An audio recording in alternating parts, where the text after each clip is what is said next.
Today we're going to talk about this, the V60 from Hario. There are plenty of recipes out there, but we're here to guide you on how to master the V60 pour-over technique to get the most out of your favourite coffee. My name is Lizzie, and if this is the first time we're meeting, I want to help you make better coffee at home and also help you see coffee for more than just caffeine. If you want to make better coffee at home, consider hitting that subscribe button down below. First things first, it's important to note that the way you brew your coffee with the V60 completely depends on what type of coffee you're using and what you want from your final cup. By the end of this video, you'll understand the best practices, be able to adapt your recipe to suit the type of coffee you're using, and also understand how making changes at each step of the process can impact your coffee. For this recipe, we'll be using our Costa Rica original, medium roast from Tarrazú, and we'll be using a 1:16 ratio. What you'll want to keep in mind when deciding your coffee to water ratio is the roast of the beans. With a lighter roast, you would want to have a stronger coffee to water ratio. Around 1:15 usually works quite well. For a dark roast coffee, you'll want to use something more like a 1:17 or 1:18 ratio. For medium, something in between works nicely. And here's the reason for this. When we talk about a stronger coffee to water ratio, we mean using more coffee grounds relative to the water you're using. So why would you do this with a lighter roast? The answer lies in how the beans are roasted. Lighter roast coffees are roasted for a shorter period of time compared to darker roasts. This means they retain more of their original flavours, often resulting in more complex and vibrant taste profiles, and often with a higher acidity. However, lighter roasts also tend to have a more dense cellular structure, due to less time spent in the roaster, which makes it more difficult for water to extract these flavours. This is why we may need a stronger coffee to water ratio or more coffee grounds per unit of water to adequately extract these flavours and achieve a satisfying brew. Keep in mind that brewing coffee is often a matter of personal preference.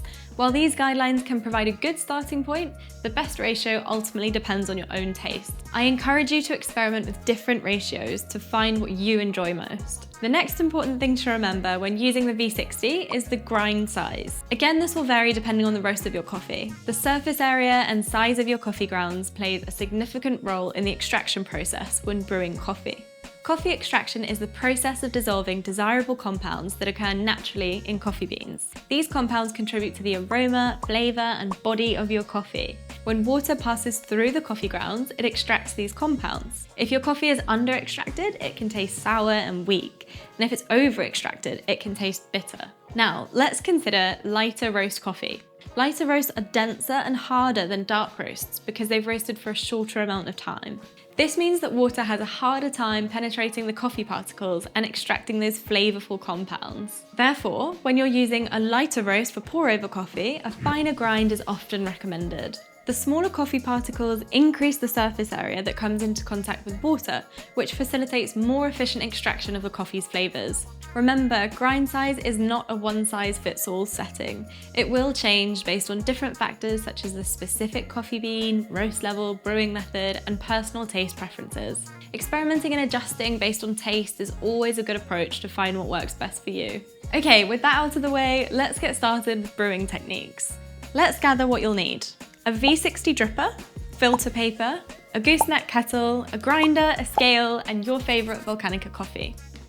We're using the Costa Rican Tarrazú today. If you want to try this coffee, we currently have 20% off your first subscription order. Just like, subscribe, and use the code SUBSCRIBE20 when using the link in the description. Some people like to use a timer, but often we use feeling and judgment when timing each stage of the pouring process. Here's a key thing to note. When pouring your water into the V60, you don't want to pour too much in at once. If you have a big puddle of water sitting on top of your coffee grounds, it can lead to over-extraction, resulting in a bitter cup of coffee. Okay, time to grind our coffee. We're using the Fellow Ode Brew Grinder. This is a great grinder. For this coffee, you're aiming for a medium to fine grind, and for this 1:16 ratio, we'll be using just under 19 grams of beans. So weigh out 19 grams of your coffee beans, or your preferred amount, and grind them. If you're using a lighter roast, aim for a medium fine grind, similar to table salt. A darker roast may require a slightly coarser grind. So now we need to get our filter paper. I'm going to fold along the seam. Next, place the filter paper in your V60 and rinse it with hot water. This will remove any papery taste and preheat your V60, but remember to discard the rinse water. Okay, so I'm gonna grind the beans. We're gonna need a pour over grind, so between 4 and 6 is okay on this machine.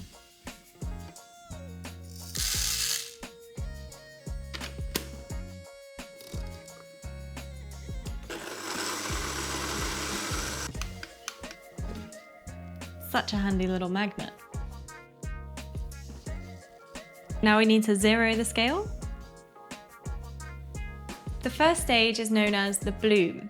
Start your timer and then pour around 50 grams of water over the coffee grounds. Ensure all the coffee is saturated. Let it sit and bloom for about 30 seconds. This allows CO2 to escape from the coffee, enabling better extraction. After 30 seconds, begin pouring more water slowly in a circular motion, starting from the center and moving outwards, being careful to avoid directly hitting the filter. Aim to reach around 150 grams by the 1 minute mark. Continue pouring water until you reach a total of 300 grams, again using a slow circular motion. This should ideally be completed by the 90-second to 2-minute mark. Once the water has completely filtered through and the drip becomes a slow drop or stops, remove the V60 from the mug or carafe. Your coffee is now ready to be enjoyed. So we're done. Remember, brewing coffee is as much of an art as it is a science. The key is to experiment with different variables until you find the perfect recipe that suits your personal taste. Enjoy the process. Don't forget to subscribe and let us know if there's anything you'd like to see in the next video down in the comments. See you next time!